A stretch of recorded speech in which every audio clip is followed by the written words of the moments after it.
দুঃখ ভারাক্রান্ত, আমি খুবই লজ্জিত।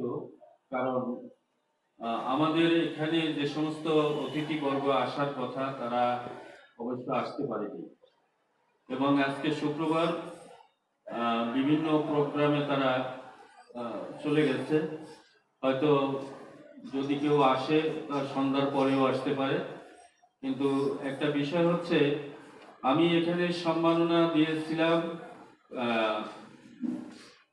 অর্থাৎ কাব্যগ্রন্থের উপরে কার আমি ঢালাও ভাবে আমি কাউকে সম্মাননা আমি দেইনি।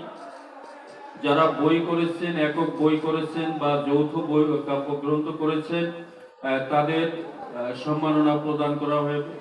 তবে বিষয়টা হচ্ছে যে অনেক দূর দূরান্তে, হয়তো চট্টগ্রামে, সিলেটে, আপনার খুলনা, তারপরে দিনাজপুর, রংপুর, এই সমস্ত এলাকার লোকজন তারা হয়তো দূর দূরান্ত থেকে তিনি আসতে পারেন নাই। এবং এই যে ঠান্ডা, এই ঠান্ডার ভিতরে লোকজন, বয়স্ক লোক হলে তো সমস্যা।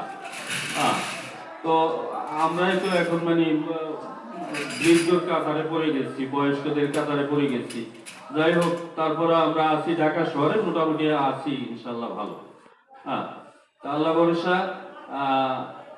আপনারা যার যে কোনো কথা বা বক্তব্য থাকে আপনারা দিতে পারেন, এবং কেউ কবিতা আবৃত্তি করলে আপনারা করতে পারেন। তার কারণ আমি এই যে সম্মাননার কথা বলছি, যে আমি আসলে ঢালাও ভাবে আগে আমি অনেক সম্মাননাই আমি দিয়েছি, কিন্তু বিষয়টা হচ্ছে যে যারা কবি না তাদেরকে সম্মাননা দিয়ে তো কোনো লাভ নেই।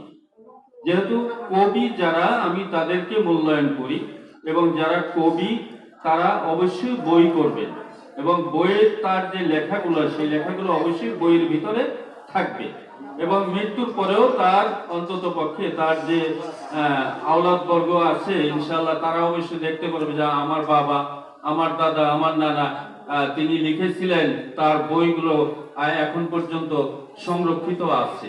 তা আমি আশা করব যে আপনারা লেখালেখি যারা করেন তারা সবাই বই করবেন। অন্তত পক্ষে আপনি যে মেধাগুলো আপনি খরচ করেন, রাত জেগে জেগে আপনি লিখে থাকেন, সেই লেখাগুলো আমাদের ফেসবুকে বা আমাদের অনলাইনে সেই লেখাগুলো অনেক সময় দেখা যায় থাকে না। আমার অনেক লেখা আমি নিজেই রাখতে পারিনি, আমার আইডি নষ্ট হয়ে গেছে, আমি লেখাগুলো একত্র করে রাখতে পারিনি। তো আমি আশা করব যারা অন্তত পক্ষে যারা একক বই না করতে পারবেন, অন্তত পক্ষে যৌথ কাব্যগ্রন্থ হলো আপনারা একটা বা দুটা বা পাঁচটা লেখা আপনারা দিবেন, এবং সেই লেখাগুলো অবশ্যই আপনাদের জীবনের স্মৃতি হয়ে থাকবে। যাই হোক, আমি বেশি কথা বলবো না। আমি আমার নিজের স্বরচিত একটা কবিতা আমি পাঠ করছি। কবিতার নাম হচ্ছে সাহস। নীরব রব না আমি কি ভীতু কাপুরুষ, প্রথম চিৎকার করে নেমেছি মায়ের জরায়ু ছিঁড়ে, বাঁচার তাগিদে আজ চিৎকার করে দেশের 20 কোটি জনতা, অথচ মুক্তির নামে নেতারা করে প্রসাদ। নীরব রব না আমি হব শোষিতের বুকে উত্তপ্ত সংগ্রামী বান, আমি হব নিপীড়িত মানুষের একমাত্র হাতিয়ার, আমার রক্ত দিয়ে আঁকবো বিজয়ের লাল পতাকা। নীরব রব না নীরব রব না নীরব রব না। আসসালামু আলাইকুম ওয়া রাহমাতুল্লাহি ওয়া বারাকাতুহু।